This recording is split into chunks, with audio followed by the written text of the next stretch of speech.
방송에서 제공하는 투자 정보는 투자 판단에 대한 조언입니다. 방송에서 제공하는 주식의 가치, 가격 상승 및 가격 하락에 대해서는 방송사에서 보장하지 않습니다.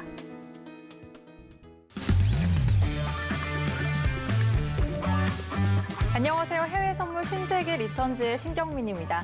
간밤 뉴욕 증시는 혼조세로 마감했습니다. 경제 지표가 전반적으로 부진한 모습을 보인 가운데 델타 변이 확산 우려가 이어지고 안전자산 선호도가 증가한 영향을 받았는데요. 공급 확대 우려가 지속된 가운데 델타 변이 확산으로 인한 수요 우려까지 더해지면서 WTI 유가는 전일 대비 2.0% 하락한 배럴당 71.65달러를 기록했습니다. 우리 시각으로 오늘 밤 9시 30분에 발표된 6월 소매 판매는 예측치를 1% 상회한 0.6%로 지난달보다 높게 나왔고요. 또 자동차와 휘발유, 건자재, 음식 서비스를 제외한 변동값인 6월 근원 소매 판매는 예측치를 0.9% 상회한 1.3%로 지난달에 비해 높게 발표가 됐습니다. 네, 그리고 조금 전 출발한 뉴욕 증시 3대 지수는 현재 상승세를 보이고 있습니다. 그럼 이어서 해외 선물 신세계 리턴즈 참여 방법 안내해 드립니다.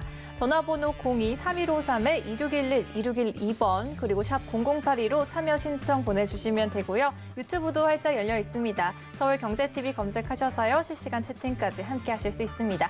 본격적으로 시작해 보겠습니다. 영상으로 오늘의 마스터님 확인해 보시죠.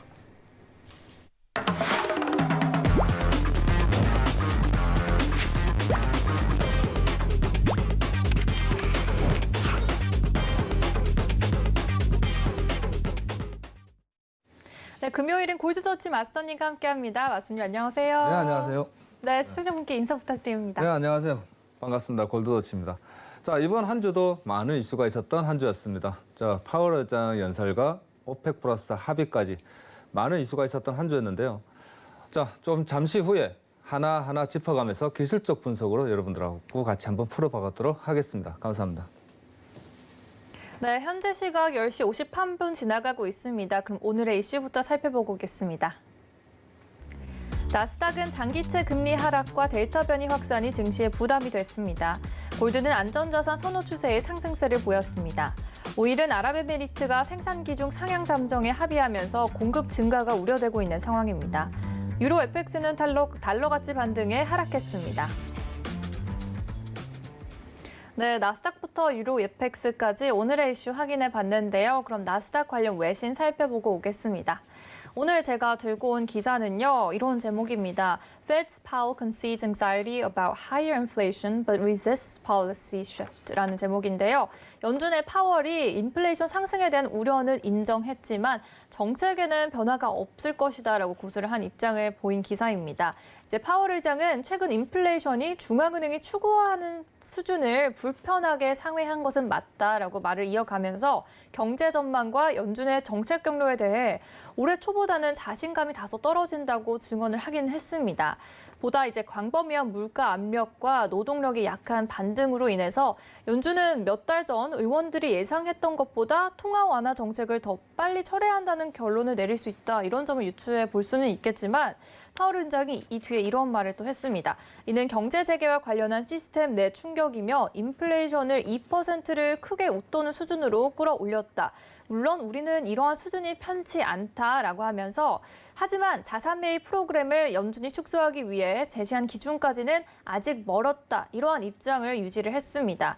그는 이는 계속해서 논의해야 할 사안이라면서 연준이 다음 회의에서 최종 결정을 내릴 준비가 됐다는 신호는 주지 않았다는 내용을 담은 기사였습니다. 네, 그럼 잠시 후에 마스터님과 더 자세한 이야기 나눠보도록 하고요. 나스닥 시세 살펴보고 오겠습니다. 나스닥은 현재 0.17% 상승한 14,814포인트 지나가고 있습니다. 그럼 관련해서 어떤 트레이딩 전략 갖고 가야 할지 팻말 통해서 확인해 보겠습니다. 준비해 주시고요. 3, 2, 1 들어주세요. 매수 전략으로 유지해 주셨어요, 마스터님. 네. 지금 현재 자리가 네. 정말 애매해요. 근데 방향성은 현재 매수를 잡고 있고 그리고 차트 자체도 지금 매수를 보고 있다. 그러나 지금 현재 자리에서는 제가 볼 땐 잠시 관망을 하는 게 제일 좋을 것 같아요. 아, 지금은 관망이지만. 네, 지금은 잠시 최대한 한번 지켜본다는 관망으로, 관망세로 좀 유지를 하는 게 좋다. 왜? 지금 현재 오늘 하루 종일 아침부터 계속적으로 우상향으로 지금 계속 이 시간까지 올라왔었거든요. 네. 올라왔는데 좀 전고점을 돌파를 하고 눌림을 주고 있는 구간이에요. 그래서 눌림을 주는 지지 라인에서 딱 지지를 받고 있는 구간이기 때문에 제가 봤을 때는 현재 구간, 그러니까 15분 차트에서 봤을 때 14,800 라인이 무너지느냐 안 무너지느냐가 제일 관건일 것 같습니다, 여러분. 자, 그렇기 때문에 이 자리를 틱 차트로 제가 딱 분석을 해보니까 현재 14,800이 무너진다 그러면 14,780 라인까지도 충분히 열려 있다. 그러면 여러분들이 봐야 되는 구간은 시가, 오늘 시가였던 14,780과 14,770 라인에서의 매수 구간을 한번 잡아보는 게 제일 좋겠다라는 생각이 들고요. 자, 이거를 기술적 분석으로 여러분들과 같이 이제 한번 분석을 해본다 그러면 하단 추세와 그리고 상단의 고점에서 내려왔던 추세 라인대에서 딱 돌파했던 구간의 라인이 지금 현재 자리예요. 현재 자리에서 15분 차트에서 딱 보게 되면요, 15분 자리에서 상단에서 현 자리까지 내려왔던 그리고 돌파를 하였던 구간을 잡아준다 그러면 오늘은 하락을 준다 그러면 14,750 라인입니다. 그래서 지금 현재 여러분들이 봐야 되는 구간은 전고점이었던 현 라인, 요 자리거든요. 요 자리입니다. 요 자리에서 이 라인이 무너지느냐 안 무너지느냐가 제일 중요하다라고 보여주고요. 현재 이 자리가 지지를 받아준다면 우리는 전략을 어떻게 짜야 되냐면 되냐면 전략이 필요하잖아요. 항상 매매에서 전략을 짜게 된다 그러면 나는 현재 구간에서 지지를 만일 받아준다면 요 구간의 돌파값을 보고 나서 요 구간의 전고점을 살짝 넘기고 나서 눌러준다면이라는 구간에서 매수를 들어가는 게 제일 좋아 보입니다. 그러니까 지금 제가 말씀드리는 이런 전략을 무슨 전략이라고 그러냐면 돌파와 눌림이라고 그래요. 눌림 구간에서 매수 구간을 본다는 거거든요. 그러면 이런 자리에서 매수를 해야 되는 이유가 여러분들이 보기에는 그냥 선을 넘어갔다라고 분석을 할 수 있겠으나 얘는 지금 선을 넘어갔다라는 표현보다는 상방으로 넘어가기 위해서 한번 돌파를 하고 지지를 했을 때 손절 라인이 제일 명확하게 보이는 자리라는 거예요. 모든 매매는 손절이라는 게 제일 중요하잖아요. 그리고 내가 본 방향성에 대한 기준이죠.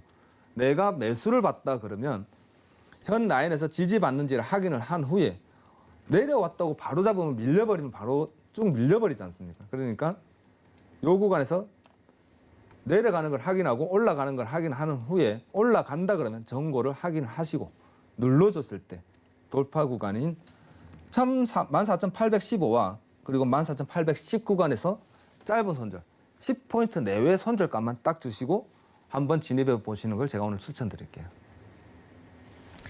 네, 그럼 일단 매수 전략으로 장기적으로 보면 챙겨주셨는데 조금 더 차트에 대해서 분석해 주실 수 있나요? 네, 기술적 분석으로 오늘 한번 조금 여러분들과 길게 한번 잡아봐 드릴게요. 제가 네. 기술적 분석을 한다면은 보통 단기간에 지금 현재 구간은 다 단타 구간이잖아요, 여러분. 보시다시피 지금 계속 내려오고 있는 현 구간에서 현재 구간이 밀리느냐 안 밀리느냐, 현재 구간이 밀리느냐 안 밀리느냐, 그리고 이 구간에서 반등이 나오겠느냐 안 나오겠냐를 먼저 보는 거거든요. 그러면 너무 짧은 구간에 단타 스캘핑을 하시는 분들이 아니라면 굳이 이런 구간에서 진입할 필요가 없는 거예요. 나는 지금 큰 구간에서부터 일봉이 어떻게 움직이고 있으며 일봉이 어떻게 움직이고 있고 240분이라는 차트 값을 어떻게 형성을 하고 있는지부터 먼저 확인하시는 게 제일 중요하다고 보고 있습니다. 자, 일봉이 지금 현재 추세를 보시다시피 매수가 계속적인 우상향 매수였죠. 그리고 제가 나올 때마다 지금 2달 넘도록 항상 여러분들 말씀드린 게 15,000 갈 겁니다, 여러분. 15,000 갈 거예요. 왜 15,000을 가느냐, 굳이 꼭 그 추상적인 의미라기보다는 제뿐만이 아니라 모든 가이던스 전체 많은 사람들이 15,000포인트는 가겠다는 생각이 굉장히 많았어요. 아, 네. 15,000포인트. 네, 15,000포인트는 갈 것이다. 네. 저 혼자 하는 얘기가 아니라 자, 외신도 그렇고 많은 기관이나 그리고 뭐 큰 은행에 있어도 모든 뉴스나 여러분들 접할 수 있는 매스컴이나 모든 걸 다 통틀어서 보다 보면 많은 사람들이 무슨 소문처럼 그리고 꼭 정해진 것처럼 많은 사람들의 생각이 15,000포인트를 얘기하고 있었습니다.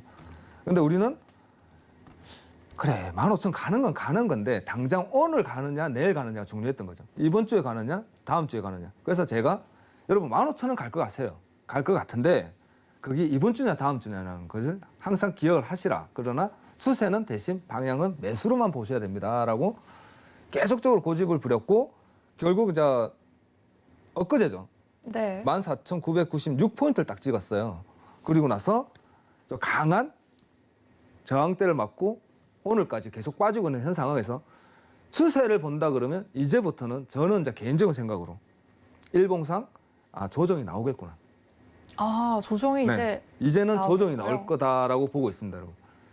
근데 큰 조정이 얼만큼이요라고 말씀을 하신다 그러면 14,500포인트까지는 500포인트, 14,500선 라인까지는 조정이 분명히 나올 수 있다라고 지금 현재 저는 이제 분석을 하고 있고요. 그게 제일 중요한 날이 14,500이라는 그 레인지 값을 보기 위해서는 오늘 저는 매도가 나와야 된다라고 생각을 해요. 사실은.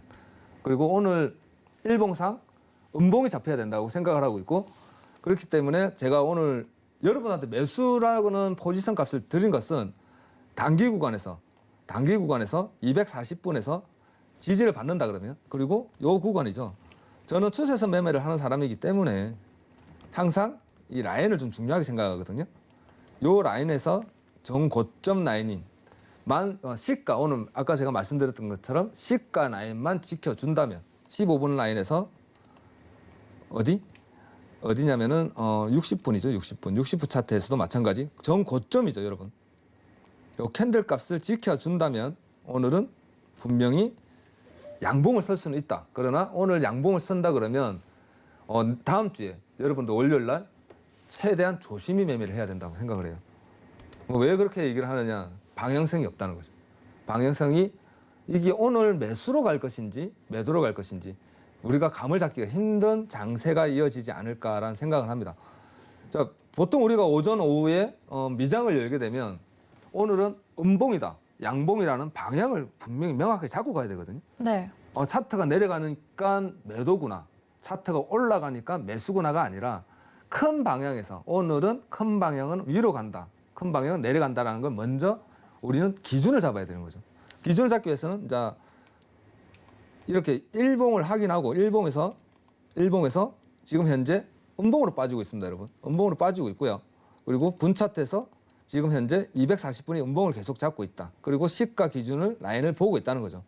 현재 60분에서도 마찬가지로 제가 보고 있는 시가 라인 언저리까지 21선입니다, 여러분. 파란 선이 이 라인을 지켜준다면 오늘 여러분들은 단기 트레이딩에서 현재 내려오고 있는 14,780 라인에서는 매수를 한번 받아봐도 된다라고 판단을 하고 있고요.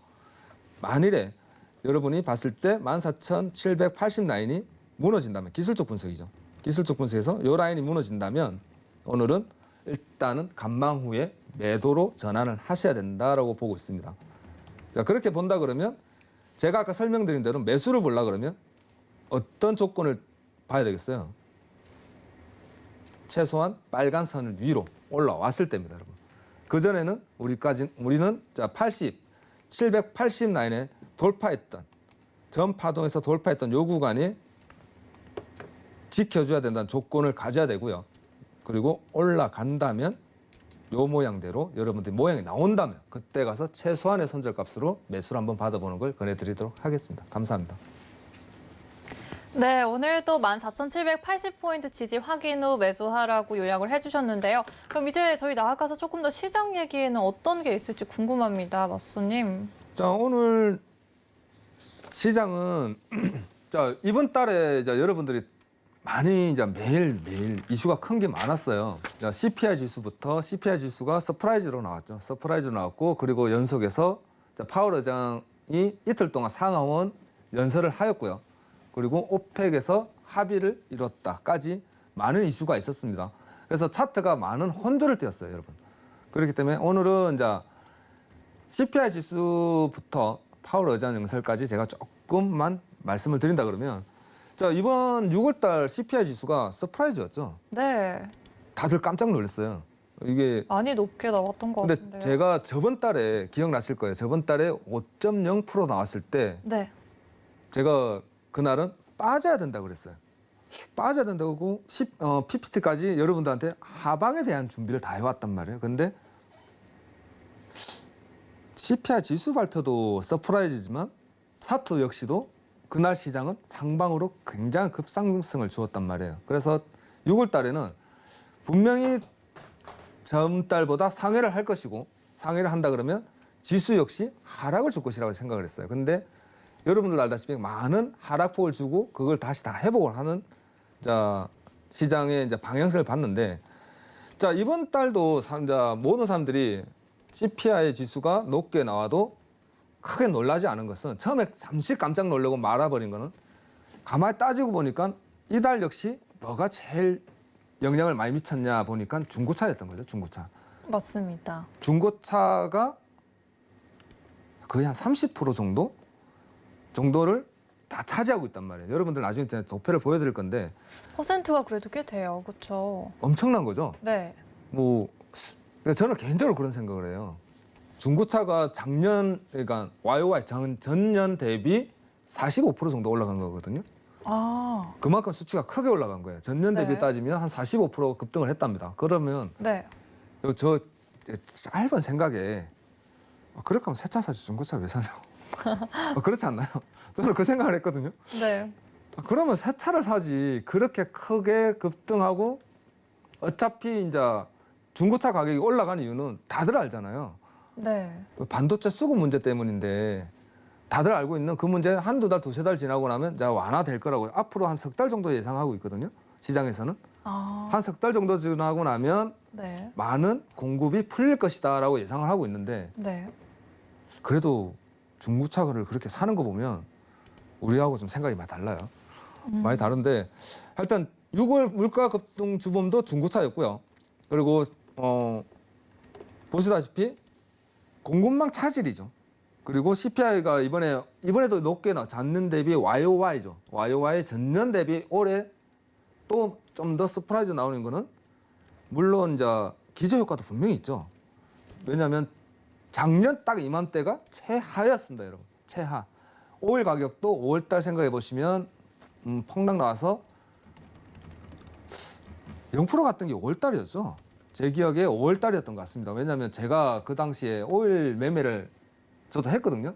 짧은 얘기를 해드리면 오일 매매를 해서 오일 가격이 10불 이하라 그러면 그때 매매하시는 분들끼리 우리끼리 이제 하는 말이 10불 이하면 집 팔아서라도 매수를 해야 된다고 그랬어요. 아, 다들. 네. 여러분들도 많은 경험을 했을 겁니다. 그래서 저는 이제 8불에 샀어요. 8불에. 풀 매수로 했는데 딱 그거를 이제 계좌 안녕했던 게 딱 3분 걸렸어요. 2분. 2분 만에 계좌 안녕하더라고요. 마이너스가 있어, 마이너스. 어머나. 그 작년입니다. 그걸 잊지를 깜짝 못하는데 놀랐겠네요. 깜짝 놀란 게 아니고 네.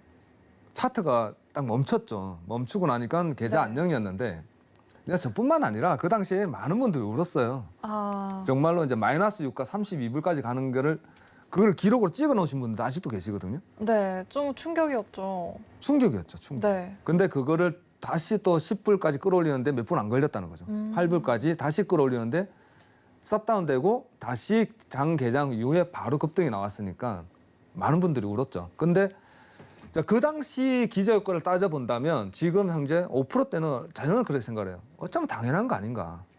당연한 거 아닌가라는 생각을 하는데 그게 이제 미 연준도 똑같은 생각이라고 가지고 있고 금융시장이 이제 미 연준이 그런 생각을 하고 그렇게 계속 완화적으로 얘기를 하니까 이제는 6월 달 와서는 좀 신뢰를 하고 있다는 거죠. 신뢰를 하고 있다는 것이고 그리고 소비자 물가 전월 대비 증가율입니다, 여러분. 그리고 빨간 줄 치는 거 보면 중고차 및 트럭 해가지고 꾸준한 상승세를 보여주고 있어요. 10%, 10.5%까지. 근데 시장도 그렇고 미 연준도 그렇고 뭐라고 얘기하는 거냐면 이제는 다음 달부터 셔티지가 나왔던 게 조금 완화가 될 것이고 공급망이 조금 풀릴 것이다. 다음 달부터는 내려갈 겁니다라고 얘기하고 있고 그렇게 여러분 다시 계속 파월 의장이 얘기하고 있는 부분이 딱 이 부분이에요. 그리고 다음 도표를 보게 되면 소비자 물가 월가 36일 주간 항공물가 증감률입니다, 여러분. 식품인 에너지 지수가 이제 올라가는 거죠. 같이 전체 지수에 전체가 다 그렇거든요. 그리고 운송 서비스가 해석입니다. 해석이 좀 올라가고 있는 것이고요. 그래서 지금 이제 논쟁을 하고 있는 게 딱 두 부류예요. 뭐냐면 인플레이션 리스크 논쟁은 미 연준이 물가 전망이 너무 낙관적이라기 때문에 테이퍼링을 속도를 너무 늦추기 때문에 주택가격 버블과 임대료 상승, 서비스 물가 압력이 점진적으로 고조될 수 있는 리스크 역시 크게 반영을 돼야 된다. 그리고 그거를 많은 분들이 걱정을 하고 있다고 이번에 이제 조금 묶어서 얘기를 하게 되면 파월 의장이 상원 의원에서 엘리베스 워렌이라는 이제 분이 계세요. 그분은 이제 민주당 상원 의원인데 네. 이번에 파월 의장하고 이제 연설 나왔을 때 굉장히 강하게 압박을 했어요. 왜냐하면 그 사람은 대통령 선거에까지 나올 정도로 이제 힘이 있는 분이기 때문에 네. 우리는 잘 모르지만 그렇대요. 그렇다고 하더라고요. 네. 저도 잘 몰라요. 누군지 잘 모르는데 보다 보면 누군지는 알잖아요. 파월 의장이 우리가 누군지를 알듯이 연준 의원들이 누구누구가 있고 민주당 의원이 대충 유명한 사람이 누군지는 아는데 그분이 얘기를 한 게 그거였다는 거죠. 당신들이 너무 돈을 많이 푸니까 주택 문제 버블 생겼고 증시에 자산 버블이 생겼는데 다른 거는 모르겠고 그래 경제는 너가 잘했다 이거야. 인정을 한다는 거죠. 경제 문제는 너가 잘했는데 해결했다. 근데 돈 푸는 건 너가 잘못했다. 너 이거 어떻게 할래는 거죠. 그래갖고 네. 중요한 거 하나를 딱 집은 거죠. 연임하겠어? 파월 의장이 지금 깜짝 놀래가지고 긴장하고 있는 거는 이슈를 네. 보면은 딱 그 내용이에요, 여러분. 의장님 다음에 연임할 수 있겠냐고 물어보는 거죠. 이딴 식으로 해가지고. 그래서 이제 파월 의장이 이제 뉴스에 보면 이제 그런 내용도 나오잖아요. 이번 인플레이션은 나도 걱정하고 있다. 걱정하고 있다는 그 부분이 요겁니다, 여러분. 주택 가격 급등과 임대료 상승, 서비스 물가 압력. 그러나 반대로 또 얘기하시는 분이 뭐라고 얘기하는지 또 다른 비둘기파적인 완화적인 생각을 갖고 있는 사람들은 지금은 조금 인플레이션이 높게 나오는데 중국 생산자 물가가 되게 높게 나왔잖아요. 소비자 물가는 특히 낮게 나왔고 이번 주에. 그죠? 생산자 물가가 둔화되고 있고 그리고 물가 압력 완화되고 있는 분위기에서 델타 변이 바이러스가 확산되고 있기 때문에 지금 아직은 테이퍼링에 대한 논점을 가지고 좀 급하게 땡길 수는 없다. 그래서 지금 현재 가이던스 그러니까 사람들 생각이 뭘로 점점 바뀌고 있냐면 지금 우리는 거의 다 보면 8월달 잭슨홀에서 모든 합의를 이루고 9월달 늦어도 9월달에는 발표가 나올 거라고 얘기를 하잖아요. 근데 이번 달 CPI 지수 나오고 파월 의장 연설을 가지고 사람들이 다시 말을 하는 거는 뭐라고 얘기하냐면 국채금리 5년물 국채금리가 0.5bp가 빠졌어요. 그건 무슨 얘기를 하냐면 시간을 더 늦출 수 있다는 거죠. 조금 더 더 늦춰줄 수 있다라고 테이퍼링의 시기를. 그렇죠. 네. 그렇게 지금 해석을 하는 분들이 많아요. 이제 월가나 아니면 하다못해 우리나라 이제 신한이나 이렇게 네. 이쪽에 채권 하시는 분들이 이제 논평이라고 얘기를 하시면 뭐라고 얘기하냐면 잘하면 여러분 우리는 모든 생각들은 지금 이제 9월달에 테이퍼에 대한 언급이 발표치를 할 것이고 늦어도 올해는 테이퍼를 할 거라는 게 우리 많은 사람들 생각이잖아요.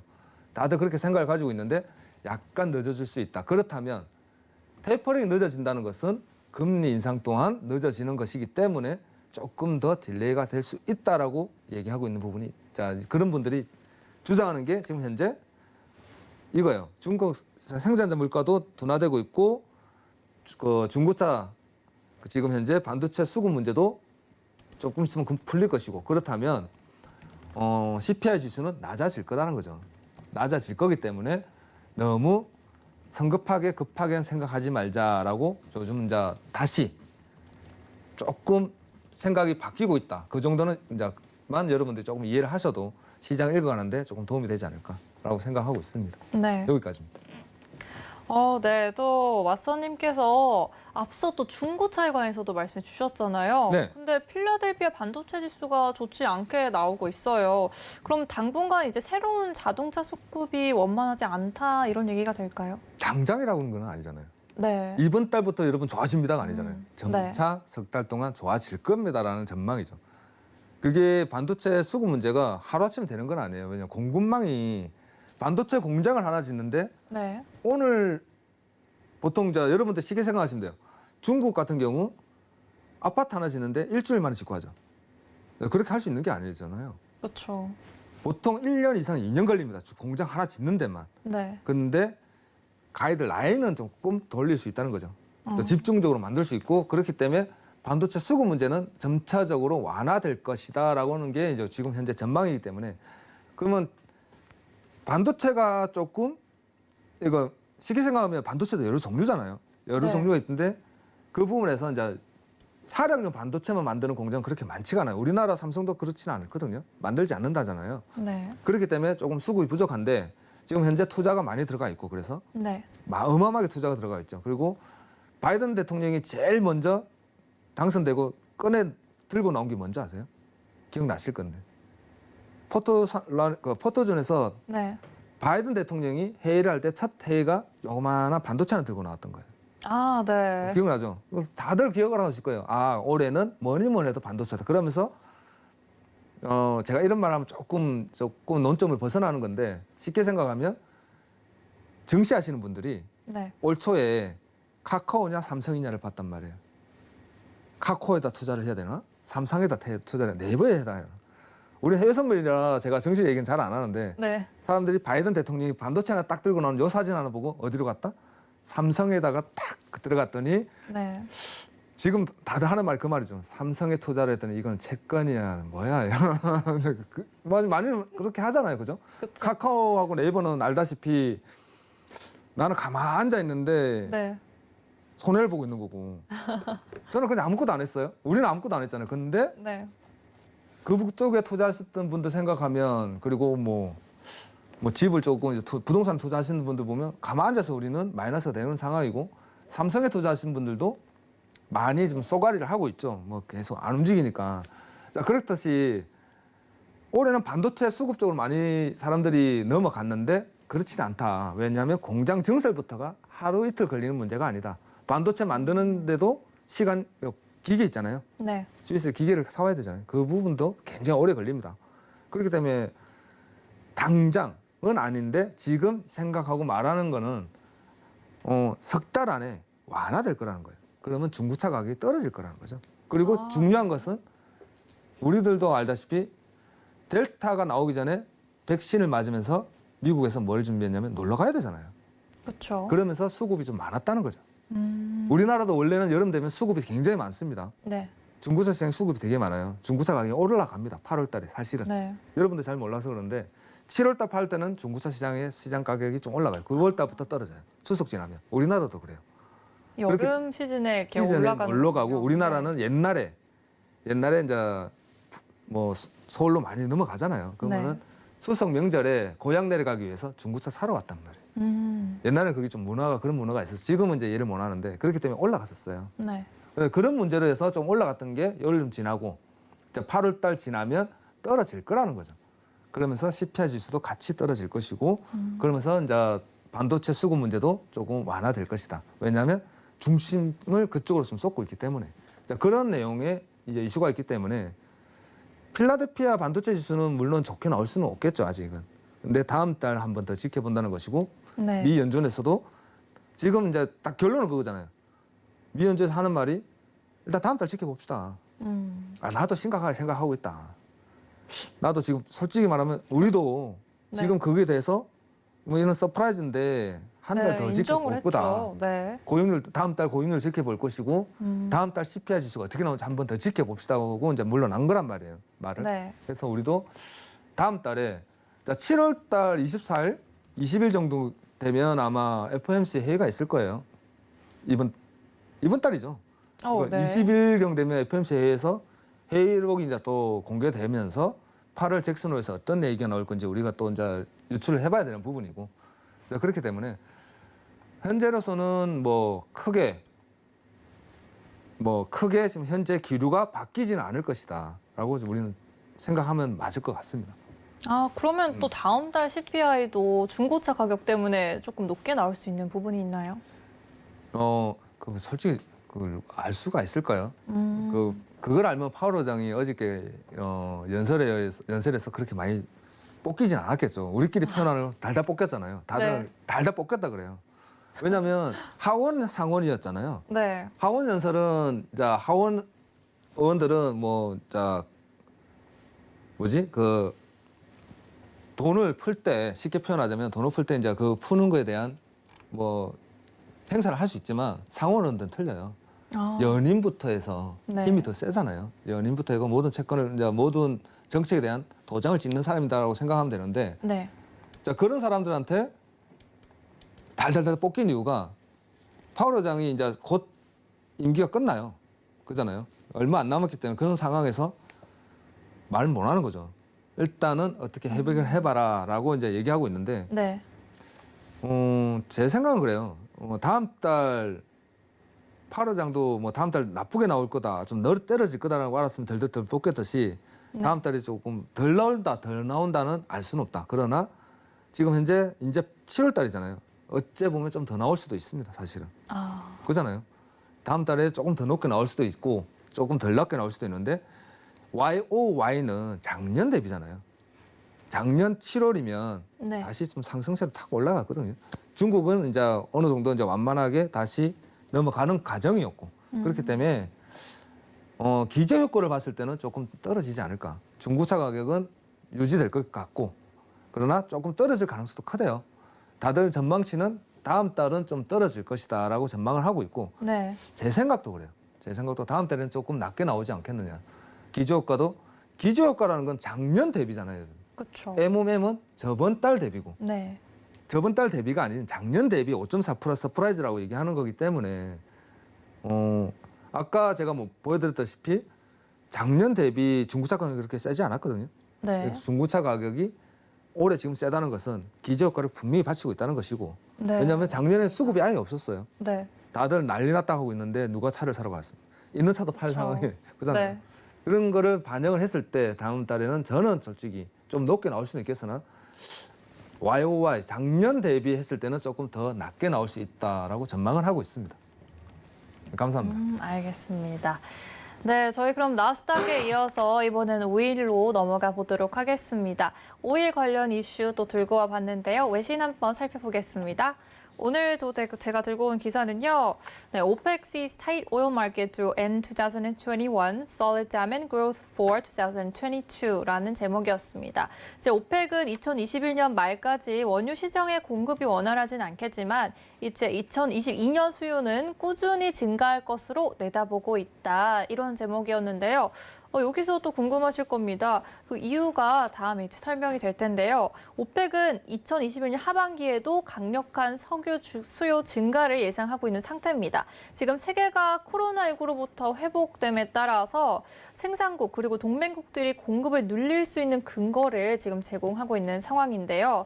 이 자료는 오펙 그리고 러시아 및 여러 동맹국들이 연말까지 그리고 아마도 2022년까지 매월 일평균 40만 배럴씩 총생산을 증가시킨 협정을 체결하려고 하는 가운데 나온 말입니다. 그런데 이제 사우디와 아랍에미리트의 생산 목표를 둘러싼 분쟁이 있었죠. 비록 이번 주에 양측 합의가 임박했다는 그런 뉴스가 있었지만 주요 걸림돌이 되오기는 했습니다. 그래서 오펙은 이제 마지막으로 2022년 세계 경제 성장에 대한 확실한 기대치가 한다 이렇게 재차 밝혔는데요. 이는 특히 신흥국과 개발도상국에서 코로나19의 상황이 개선됐다고 보고 이제 2022년에 석유 수요가 전염병 발생 이전 수준으로 증가할 것으로 예측된다. 이렇게 다시 한번 강조를 해왔습니다. 잠시 후에 맞선님과 함께 이야기 나눠보도록 하겠고요. 오일 시세 한번 살펴보고 오겠습니다. 오일은 현재 1.58% 빠진 70.25포인트 지나가고 있습니다. 그럼 맞선님과 함께 어떤 투자 전략 필요한지 살펴보겠습니다. 네, 팻말 통해서 확인해 볼게요. 3, 2, 1 들어주세요. 매도 전략으로 가주셨어요, 맞선님. 네. 근데 매도 전략이 아니고요. 네. 여러분 이제 오일 차트 한번 보시면 빠지고 있어요. 네. 이렇게 크게 빠지고 있는 상황에서 매수를 들 수는 없다. 그러나 우리는 하락한다 그래서 매도로 빠지고 있다고 그래서 계속적인 매도는 볼 수는 없다는 거죠. 어느 구간에서는 반등이 나올 것이고 반등이 나온다는 것은 분명히 매수로 쏟고 다시 변곡점을 타고 올라갈 거다라는 거죠. 자, 그렇다면 현재 구간은 당연히 매도거든요. 여러분 누가 봐도 매도입니다. 추세가 매도를 가지고 있다. 그죠? 음봉을 일봉입니다. 일봉 차트가 음봉을 값을 주고 있고 지금 현재 차트의 포지션 값을 딱 확인해 보면 현재 4포인트 값 어디냐면은 69분, 70불이 무너질 것이다라고는 보여지고 있어요. 오늘은 그렇게 보여지고 있다. 그러나 반등 나올 겁니다, 여러분. 모든 차트는 올라가면 내려가고요. 내려가면 올라갑니다. 내려간다 그래서 무조건 따라가면 안 돼요. 무조건 따라가면 큰일 납니다, 여러분. 올라올 때 기다려서 한번 잡든가 아니면 올라가는 거에 단타 구간을 확인해서 올라가는 거에 약수익을 건져 넣는 것이 제일 좋은 전략이고요. 지금 현재 큰 방향성은 일봉상 음봉을 잡고 있고요. 그리고 저는 일봉만 보는 것이 아니라 일봉 보고 지금 내가 보아야 되는 구간이 어디냐를 짚는 게 아닙니다.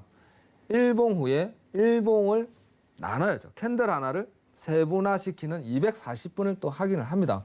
240분 차트에서 어떠한 모습을 가지고 있느냐, 어떠한 모습을 가지고 있고 현재 전에 나왔던 파동이 고점에서 다시 한번 빠지고 있느냐를 보고 있어요. 자, N자 하락이라는 거죠, 여러분들. 파동이 반등을 주고 내려갔을 때는 그 크기만큼 내려간다라고 많이들 얘기를 합니다. 그래서 N자 하락이라는 것이고 이 N자 하락의 값에서 다시 빠져주는 이런 라인이 70불이 무너지느냐, 딱 70불이 무너지느냐가 제일 중요해 보인다. 자, 우리가 제가 저번 주에 여러분들 72불 상회해야 됩니다. 다시 말씀드렸어요. 72불을 상회하고 현재 빠지고 있는 것이고요. 75불까지 올라갔네요. 75불까지 올라갔다가 다시 눌러주고 있는 것이고, 그리고 현재 60분에서 꼬리를 마는 거죠. 꼬리. 여러분들이 보다시피 모든 캔들 시간봉이죠. 15분, 60분, 240분이라는 캔들은 시간, 1시간, 2시간, 4시간에 따라서 캔들 하나가 왕성이 되는 것인데 현재 60분 캔들 값은 꼬리를 형성시키면서, 그러니까 저점을 잡고 다시 반등을 주고 있다는 거거든요. 그렇다면 지금 현재 15분 캔들은 양봉이라는 거예요. 양봉. 이렇게 반등을 줬다. 여러분들이 매도를 따라간다고 해서 무조건 매도 추세를 따라서 지금 하고 들어가면 안 된다는 거죠. 이렇게 양봉으로 하나에 톡 올라와 버리면 손절값이 크죠. 큽니다. 그래서 15분에 지금 현재 바닥값이 얼마냐, 추세가 다 빠졌냐부터 확인해야 됩니다. 이렇게 확인하고, 만일 저라면요, 캔들이 요 구간을 상회했을 때, 그리고 요 구간에서 70.8090, 708090 요 라인에서 반등을 보는 전략으로 가져갈 것 같아요, 여러분. 그리고 나서 올라온다 그러면 다시 돌파했던 시가라인 언저리까지 차라리 매수를 보는 게 편합니다. 단기 추세는 매수를 보시고요. 그리고 오늘은 하방 매도의 값으로 마감할 수 있겠구나라고 생각하시는 게 낫고, 그것을 틱 차트로. 틱 차트라는 것은 거래량 차트입니다, 여러분. 거래량이 어떻게 움직이냐. 보통 거래량이라 그러면 밑에 거래량 캔들 값을 많이 보거든요. 거래량 캔들 값을 많이 보는 것인데, 저는 이 거래량을 캔들로, 우리가 보고 있는 그냥 이 캔들로, 밑에 거래량 표시되어 있는 캔들이 아니라 이 캔들 값으로 거래량이 얼마나 들어와 있는지 파동을 읽어내는 사람이기 때문에 틱 차트, 그래서 거래하시는 분은 많아요. 왜냐하면 명확한 최소한의 손절 값을 볼 수 있기 때문에 그러죠. 최소한 어느 자리에 들어가서 어디에서 나는 손절 치고 어디에 들어가서 어느 자리까지 목표치를 가져가겠다는 명확한 구간이 보이는 자리가 틱 차트다. 그래서 현재 이제 여러분들하고 같이 틱 차트 조금만 분석을 해볼게요. 분석을 한다 그러면 현재 고점에서 우리가 넘어가야 되는 구간은 72불 나온 72불 가까이. 그럼 오늘 72불은 바로 올라갑니까? 그건 아니죠. 올라갈 수 있다는 거죠. 오늘 추세는 매수가 아닌 매도입니다, 여러분. 매도기 때문에 현재 구간에서 다시 요 구간을 안착했을 때, 지금입니다, 여러분. 지금 제가 큰 방향을 매도를 드렸어요. 분명히 매도를 드렸고요. 그리고 지금 현재 구간은 단기 추세에서 70불, 지금 구간에서 여러분 손절값을 딱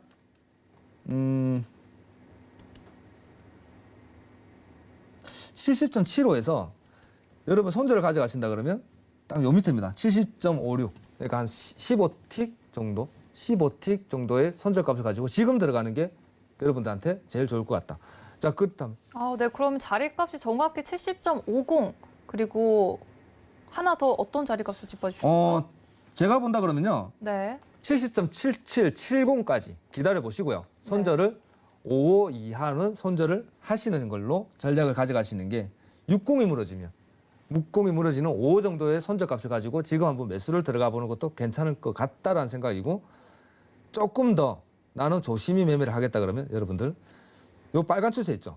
빨간 추세가 넘어간다면 여러분 한번 따라 들어가시는 걸 권해드릴게요. 그리고 나서 어디까지 가는 게 좋겠느냐, 어디까지 가는 걸 보는 게 좋겠느냐라면 요 파동이 움직였던 요만큼의 크기가 움직였던 요 구간까지 시가 위입니다, 여러분. 시가 위 그리고 하단에 보시면 요 구간이죠, 요 구간.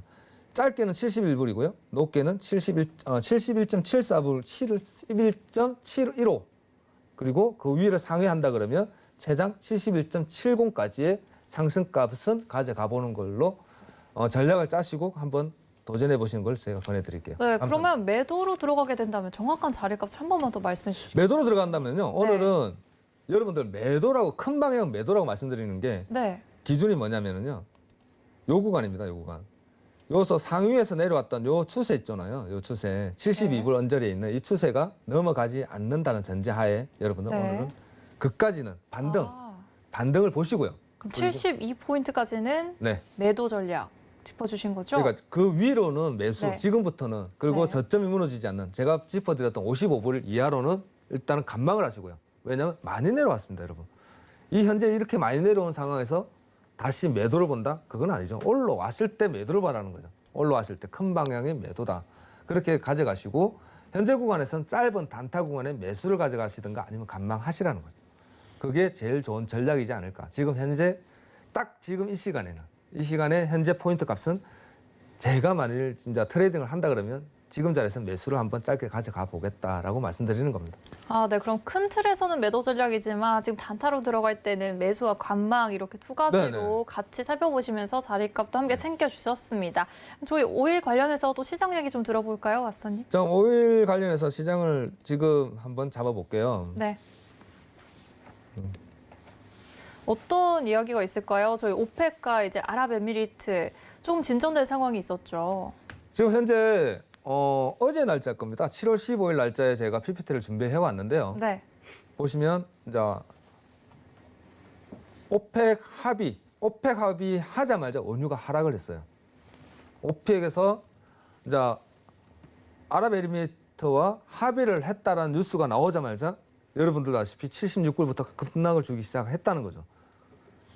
보통 이제 일반 우리 같은 사람들은 전문가들 말고는 다들 뭐라고 생각하냐면 아니 오펙이랑 아랍연합이 합의를 안 해서 싸워서 기름값이 요동을 친다 그래서 조심하라 그랬는데 네.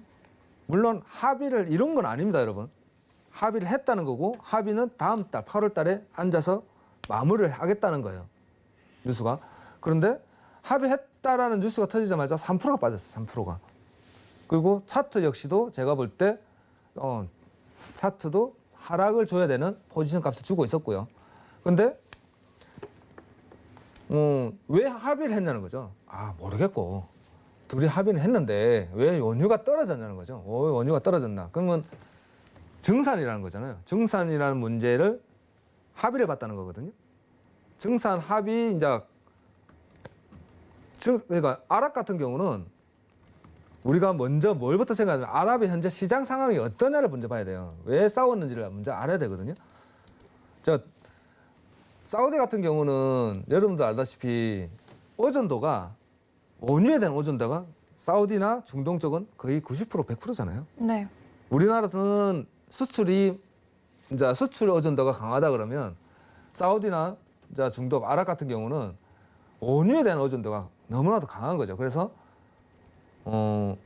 사우디 같은 경우는 거의 여러분들 뉴스를 많이 보면 알겠지만 방향성을 뭘로 틀었냐면 사우디 원유 쪽에서 인프라 사업으로 많은 투자를 하고 있었고 그리고 아랍 같은 경우는 원유 생산, 시추를 많이 준비를 했다는 거죠. 원유 생산 최대 많이 뽑아내기 위해서 최대한 많이 팔겠다는 거죠. 최대한 많이 팔겠다는 것을 준비를 해왔고 아랍은 사우디에 계속적으로 얘기했던 것이 야 과도한 감산이라는 거죠. 나는 그건 안 되겠고 내가 아무리 힘이 없어도 그건 아니고 네. 좀 많이 팔아야 된다. 왜? 제가 알기로는 112조인가 그래요. 투자해놓은 금액이. 투자비는 투자했나요? 그러니까 투자는 걸 뽑아야 될 거 아니냐. 근데 왜 자꾸 감산하냐는 거죠. 네. 그래서 일단 오펙 플러스에서 합의를 봤으니 그까지 내가 인정하겠다는 거예요. 근데 이번에 이제 감산을 하고 정산을 하겠다. 점차 증가를 하겠다고 얘기한 게 40만 배럴이었거든요. 네. 근데 아랍 같은 경우는 그거 갖고는 안 되죠. 언제 뽑습니까? 그러니까 싸웠던 거예요. 그것 때문에 싸웠던 거예요, 여러분들. 근데 아랍 같은 경우는 지금 현재 원유가 한 980억 정도, 그러니까 전 세계 한 6위 정도 된대요. 매장량이. 근데 하루 500만 배럴씩 생산해도 50년은 지나야 고갈되는 양이란 말이에요. 그러면 아랍 같은 경우는 이것을 지금 최대한 가격이 올라갔을 때 많이 팔지 않으면 이제 사업으로 따지면 적자라는 거죠. 적자를 보기 때문에 앞으로 이제 전기차 시대가 오고 이러면은 석유 생산량에서 소비량이 줄어들 거 아니에요. 그죠? 그런 부분에서 많이 싸웠던 건데 이번에 합의됐다고 얘기가 나온다는 것은 정산을 조금 더 많이 할 것이고 그러면 그 정산 부분에서 조금 더 우리가 좀 걱정해야 되는 부분은 올라간다가 아니에요, 여러분들. 더 빠질 수 있다는 겁니다. 이제 앞으로. 왜? 아랍에서 만일 정산을 좀 더 한다 그러면 오펙 플러스에 소속돼 있는 국가에서도 나도 더 팔아야 되지 않겠냐는 거죠. 그잖아요. 앞집, 옆집 같이 손잡고 맞네요. 그죠? 했는데 얘 좀 어렵다고 얘는 지금 니는 좀 많이 팔아라 우리는 그러면 이렇게 반발이 있을 것 같아요. 그렇죠. 그럼 나도 우리 집 아들 둘인데 뭐 대학생이다 이래 돼 버리는 거죠. 네. 나도 많이 팔아야 된다. 그렇기 때문에 좀 더 8월 달에 완벽하게 됐을 때까지는 8월 합의가 될 거예요. 그때까지는 정말 오일은 좀 더 조심했으면 좋겠다라는 네. 생각입니다. 감사합니다. 네, 그럼 오일 관련해서도 정리를 해주셨는데 저희 마지막으로도 정리해 주실 말 있으실까요? 지금 현재 오일 가격은 제가 아까 말씀드렸던 부분에서 반등을 지금 치고 있거든요, 여러분. 네. 그리고 71.14불과 71.73불. 제가 매도라고 말씀드린 건 금방 시황적인 입장에서 여러분 빠질 수 있는 겁니다. 그러나 오늘은 매수의 구간을 한번 확인해 보시는 걸 제가 딱 권해드리고요. 네. 자, 그리고 나서 이제 나머지 기술적 부분. 그러면 이런 부분은 어떻게 잡아내느냐는 거죠. 기술적 부분, 기술적 분석 얘기하는데 제 같은 경우는 매일 말씀드립니다. 저희 회원들하고 하루에 1시간씩 그리고 계속 교육을 하고 있고요. 그리고 월요일 날 여러분들 내 노란톡에 들어오시면 네. 자, 기술적 분석에 대한 거와 시향적인 부분을 제가 또 무료 강의가 있으니까 네. 오셔가지고 한번 같이 들어보시고 그렇게 네. 하시는 걸로 하시면 좋겠습니다. 감사합니다. 네, 오늘 골드도치 마스님과 함께 봤습니다. 더 많은 점 궁금하신 분들은요, 샵 0082로 골드도치라고 보내주시면요, 노란톡 링크 보내드리고 있습니다. 참고로 본 방송에서 제공한 정보는 투자 판단에 대한 조언일 뿐 해당 상품의 가치와 수익률을 보장하지는 않습니다. 서울경제TV는 자본시장 통합법을 준수하고 있습니다. 1:1 투자 상담, 유사 신행위 등 모든 불법 사항들을 엄중히 금지합니다. 저희가 준비한 내용은 여기까지입니다. 여러분 좋은 주말 보내시고요. 저는 다음 주 밤 11시에 또 찾아뵙도록 하겠습니다. 시청해주신 여러분 고맙습니다.